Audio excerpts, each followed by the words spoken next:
First up, we're going to get the pole ready to mount on the Airstream. I'm using a expandable flagpole purchased off of Amazon. This was just under $90, I believe. I'll have a link to it down below. But I think this is going to work out really well. It's intended for flags. You can see the tabs up here where you attach your flag to fly. And then extending it is just a twist and a lock. So it's really easy to use. One of the constraints that we have to stay under is I have a 6'4" bed in the back of my truck. And we need to stay under the 6'4" even with the addition of the pole adapter on. I think we're just barely going to make that. But the adapter will not fit on as is because the tab up top here is in the way. So we've got to make a modification on it. I think we're going to be right at 6'3", maybe even the 6'4", so we'll have to see how that fits in the truck. So let's go ahead and get started with the modifications on this. First thing we notice is that there's a Phillips head screw there that retains the plastic clip. So we need to go ahead and get rid of that. We're going to save the screw because we're going to reuse it here. But that allows the center part to slide out and then everything else to move. But everything else we want to keep. So we're going to go ahead and give us some breathing room here. And this is the Starlink adapter. It's going to sit on the pipe, just like that. And then what we want to do is move the flag rings back up, and we want to reset that. However, the original Phillips screw was set inside here. So we need something for this screw to bite into. I'm also concerned that torquing down on these set screws can crush this pipe because it's fairly thin. So what we've done is take a 1.5-inch dowel, and I've turned it down to 1.4 inches, which is the same diameter as the plastic piece that came out of that. And then this will fit right inside, just like that. We don't want it too tight of a fit because this is wood. If it gets wet, it may swell. We don't want it splitting the pipe at all, especially if it gets wet and then freezes. So it needs to have some play in there. And then we need to measure down how far we want to put that in. Right there. The dowel is considerably longer, so the screw, once we drill this hole, the screw will go into the dowel, and I'll have some below and above it. So let's get that taken care of.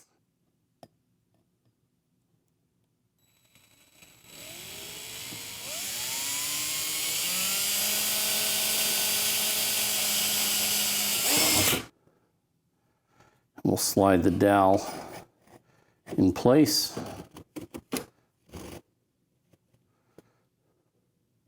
Flush with the end of the pipe, and then drill the pilot hole.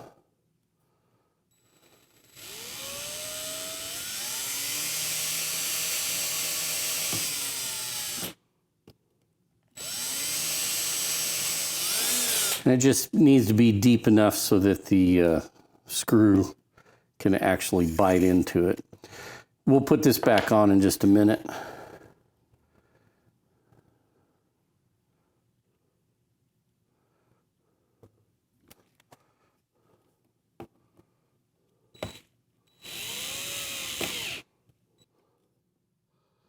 And there we go.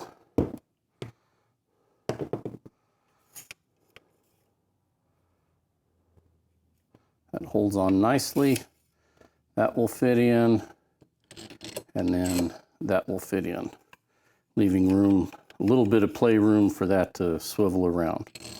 Now the other thing I don't like about this is you only get two sizes of set screws. You get short ones and long ones. The short ones are too short, the long ones are too long. So this is somewhat of a porcupine. I can guarantee that it's going to be hanging up on anything and everything. So what we're going to do is actually trim the sets. So we'll use a cutoff wheel to cut it off, kind of round it off, and then thread them back in. And hopefully we can get that down where it'll sit flush. And what we want to do is cut off the same amount that's sticking out on these. Make sure you get the right end. You don't want to cut the end that has the socket.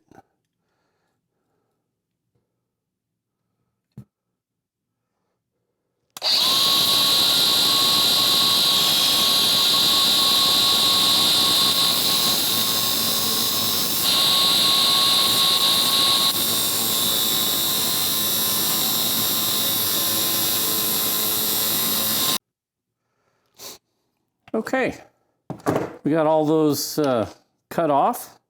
They're sitting relatively flush. There's one or two that are a little bit high, but I think we'll be fine with that. Let's go ahead and put it on.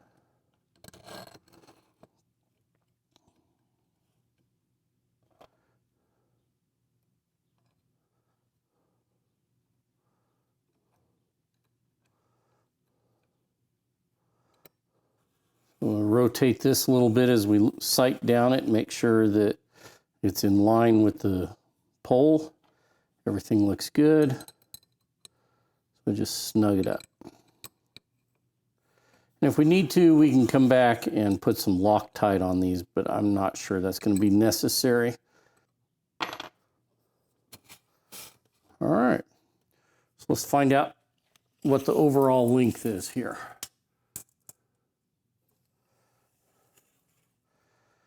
6 foot 1 inch, and it's got to fit within 6 foot 4 inches, so we're going to call that a success. So before we mount this on the Airstream, let's go ahead and get the parts done for the inside, and then we'll go out and do it all at once. The pole is ready for installation. Now what we need to do is prepare the inside for installation. One of the issues that we have is that the Starlink router is redundant. Our Airstream already has a router that functions more than adequately for us, and in fact does things that the Starlink can't do, such as prioritize a WAN connection using an Ethernet port, as well as a cellular connection, as well as a Wi-Fi campground type connection, all in the same router. So what we want to do is eliminate the Starlink router by using the pass-through method. And on our last trip, we just used the router itself at a pass-through tucked underneath the couch. But we want to get rid of that because it's excess power draw and it's unnecessary. So what we're going to use is this little 800 gig PoE, and I'll put a link down in the description below where you can get it. But this is a PoE injector that is fully configurable. So Starlink uses a really odd PoE injection scheme, which makes pretty much all existing PoE injectors worthless unless you build special cables for them. This one, however, has a series of jumpers right here, and it comes with instructions on how the jumpers are to be configured. So in our case, the jumpers are just going to go on the outer edges, and this side we've actually colored red. So this is going to be the positive wire. This will be the negative wire. Pairs 4 and 5, 7 and 8 are going to be negative. Pairs 1 and 2, 3 and 6 are going to be positive. Plus, this also retains the lightning protection that's really a requirement that many PoE injectors just don't offer. The power supply is one that I had on hand. It's a 12 volt to 48 volt converter. It can supply up to 1.5 amps, which it comes out to 76 watts.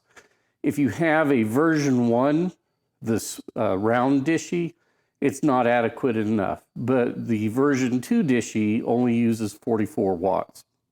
So we're in good shape with this. I'm not going to have to buy anything new. And what we're going to do is just use an Anderson connector and connect it to the 24-hour circuit for electronics that stay on all the time.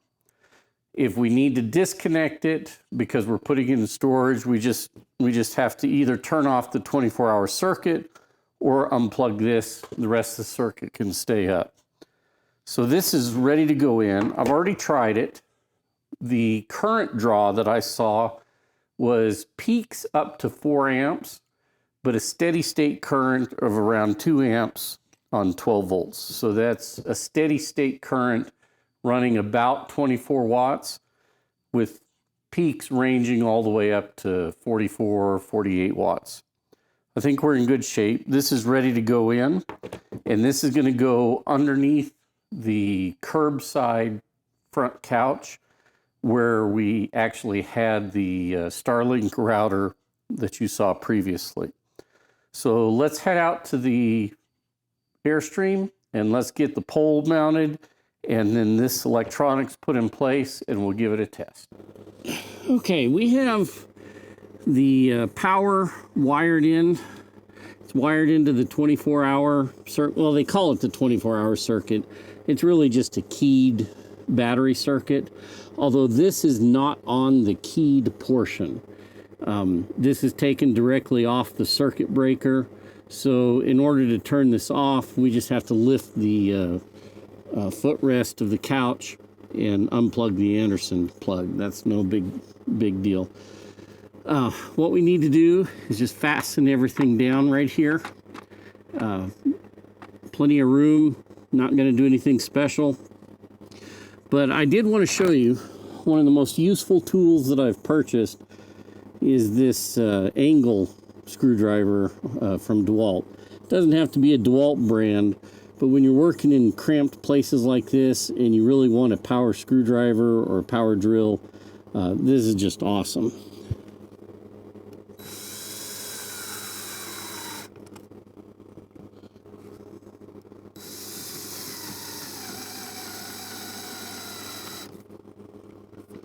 We have to be careful.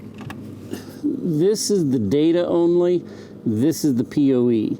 We do not want to plug our router into the PoE side. It's got to go into the data only because this is going to have 48 volts. Some things can handle that. Other things, it just smokes the Ethernet port and you end up with a lot of problems.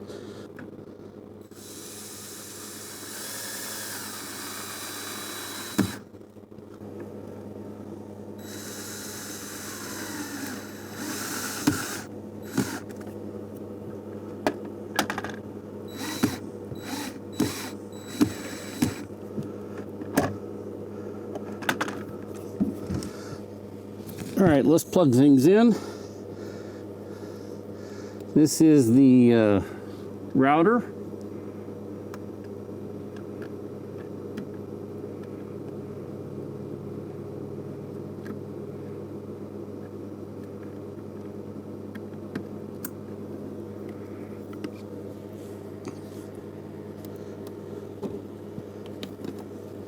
This is the Starlink cable.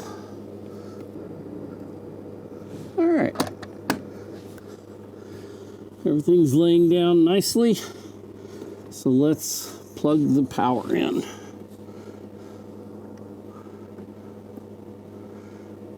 And for now, we're just gonna lay the cables in there and make sure everything's working. We'll come back after we ensure everything's working and clean up the cabling with some zip ties. But now the outside port has power on it. So let's go install the pole. Real quick before we go outside to install the pole, I wanted to show you why one of the main reasons we wanted to get rid of their router. Reason number one is that we already have a router and we don't want a double natted situation. Reason number two is this is the plug right there that we use. It's a two-prong plug, or a two-outlet plug, and each side of the couch plugs into an outlet. On this last trip, I had the Starlink plugged into there, so one of the couches was dead. Now, not being able to push out the footrest wasn't such a big deal. But these couches also have a built-in USB port right there. And when it's not plugged in, that doesn't work. So this is going to work a whole lot better just having it powered off the 12 volt directly to the Dishy, and then we just bypass Starlink's router. We're ready to get started on mounting the pole. And the good thing is that the pole diameter is pretty much the same diameter as the jack stand. So we were able to buy a 4-pack of house tuning clamps. These are clamps designed to clamp onto a roll bar and then mount lights like that. So we're going to mount 2 of these clamps here, top and bottom, and then we'll take this and we'll mount 2 similar sized or similarly spaced clamps on this, and we'll just bolt it together with a bolt and a wing nut. So that'll allow us to quickly take this off and on.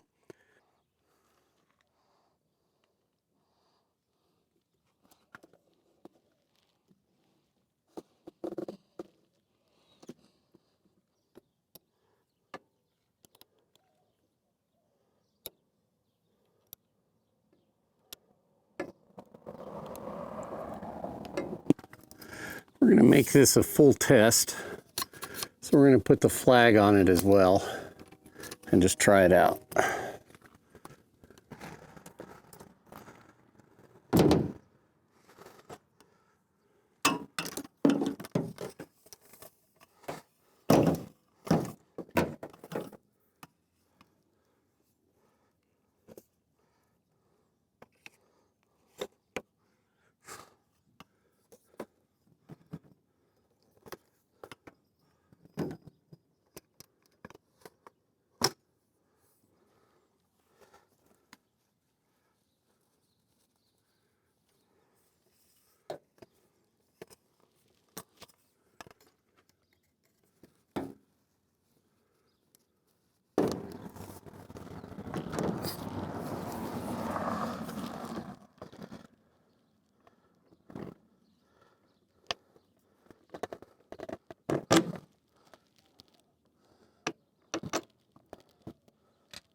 This is the first time I've ever put this together, so it's not going real smooth, but not too bad. All right, let's plug Dishy in. I have marked the pole so that it will not come out further than it should. So I've got little marks there.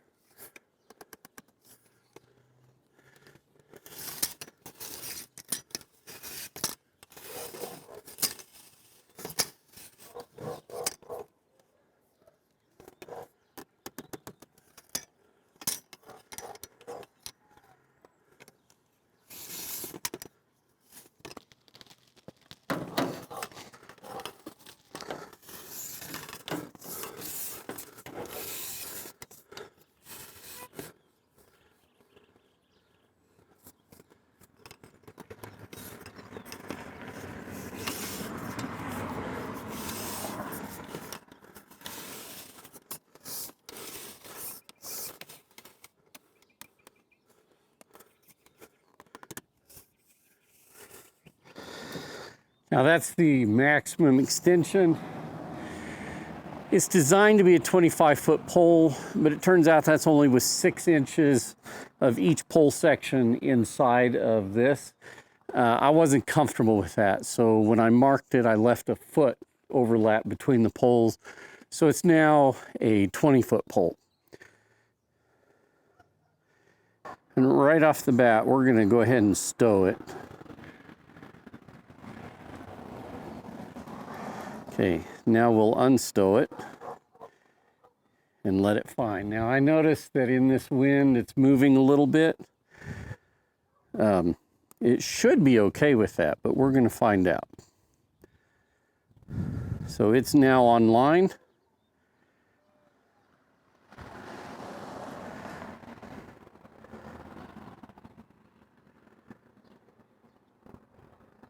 And we're looking at about 15 megabits per second, which is pretty normal.